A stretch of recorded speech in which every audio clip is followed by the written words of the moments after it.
ดีครับน้องๆครับน้องๆที่มาร่วมโครงการดนตรีสร้างคุณค่าชีวิตนะครับจากประสบการณ์ของพี่ที่ผ่านมาก็มันเป็นลำดับได้นะฮะคือในการซาวด์เช็คหรือการจะเริ่มเล่นดนตรีแต่ละครั้งเนี่ยครั้งหนึ่งเลยคือต้องจูนนิ่งครับตั้งเสียงให้ตรงก่อนโดยใช้คีย์บอร์ดเป็นบรรทัดฐานถ้าไม่มีเครื่องตั้งเสียงนะถ้าเรามีเครื่องตั้งเสียงก็ใช้เครื่องตั้งเสียงตั้งก็จะได้มาตรฐานนะครับเมื่อเสียงเข้ากันได้ดีแล้วเนี่ยวิธีซาวด์เช็คขึ้นในครั้งแรกหรือทุกคนต้องมีสมาธิก่อนว่าเราขึ้นไปเราต้องทำอะไรบ้างทุกคนต้องรู้ตัวเองว่าเราขึ้นบนเวทีเนี่ยเราเห็นของเราแล้วตู้เรานี้เครื่องมือเราเป็นอย่างนี้เราควรจะจินตนาการของเราว่าเราควรคือมาทำอะไรบ้างเสียบแจ็คเสียบเอฟเฟกต์เสียบอะไรที่เราเคยปฏิบัติมาในที่ข้างล่างเนี่ยตั้งสมาธิให้ดีแล้วเราจะไม่ลนเพราะความลนทำให้เกิดความช้าและเกิดให้ความสับสนในสมองเราถ้าเกิดปัญหาอะไรขึ้นมาก็เรียกสตาฟ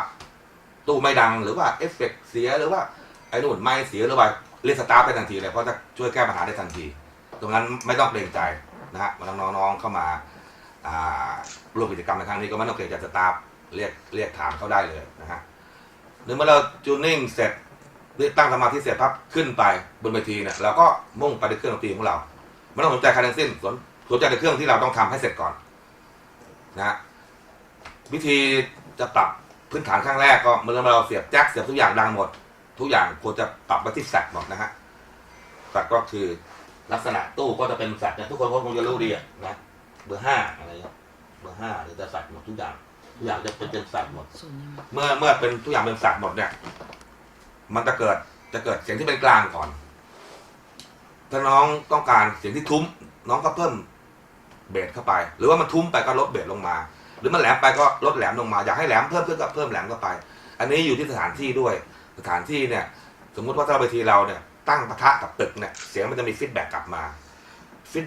ถ้าเราเล่นเสียงต่ำมากๆเนี่ยมันจะเป็นเสียงที่กวนเรามากเราจะควรจะใช้เสียงกลางช่วยหรือไม่เสียงแหลมช่วยเยอะๆพยายามใช้เซตตูดน้อยๆเพราะว่าเสียงของฟีดแบ็กที่กลับมาเนี่ยถ้าเป็นเสียงต่ำมันจะกวนทั้งเวทีเลยแต่ถ้าเป็นเสียงกลางหรือเสียงแหลมๆนี่มันจะแบบพอเบาบางพอจะไปได้พอจะฟังกันได้แยกกันได้ออกบ้างแล้วก็อีกอย่างหนึ่งเมื่อทุกอย่างเรียบร้อยทุกคนปรับเสียงปรับอะไรได้เข้าที่การปรับเสียงนี่คือไม่ต้องไปคิดมากนะน้องๆเราเคยฟังเสียงยังไงของเราที่เล่นที่บ้านหรือซ้อมกับเพื่อนๆเนี่ยพยายามปรับไปหาเสียงที่เราเคยชินหูเราที่สุด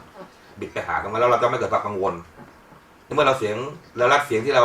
เล่นอยู่ทุกวันชินเสียงนี้เนี่ยเวลาเล่นขึ้นมาเราจะไม่กังวลไม่ต้องไปปรับนู่นปรับนี่เวลาเล่นนะพยายามใช้สมาธินิดนึงตรงนั้นเริ่มซาวด์เช็คก็คือวิธีซาวด์เช็คก็คือเล่นพร้อมๆกันแล้วก็เวลาที่เราเล่นเนี่ยพยายามไม่ยินเสียงคนอื่นด้วยอย่าได้ยินเสียงเราคนเดียวจะเป็นการทำงานที่ง่ายของซาวด์เอนจิเนียร์อยู่นอกเพราะว่าเราบาลานซ์ไม่รับดนตรีอันนี้คือจุดสำคัญสุดท้ายของการเล่นดนตรีนะครับผมเพลงซาวด์เช็คเนี่ยอาจจะเป็นเพลงที่เราไม่ได้ใช้ประกวดทำขึ้นมาเองแต่งภาษา4 คอร์ดขึ้นมาเองก็ได้ทุกคนโชว์หมดอะไรเงี้ยทุกคนโซโล่หมดจะได้รู้ว่าตัวเองปรับเป็นยังไงก็ยิ่งดีคือทุกคนได้มีโซโล่บ้างนิดหน่อยอะไรได้เหมือนเมื่อกับเป็นแจมมาขึ้นมาทุกคนจะได้รู้ว่าเวลาเราโซโล่เนี่ยดังขนาดไหนเวลาเล่นคอร์ดได้ดังขนาดไหนอะไรเงี้ยขนาดนั้นก็จะเป็นการดีหรือไม่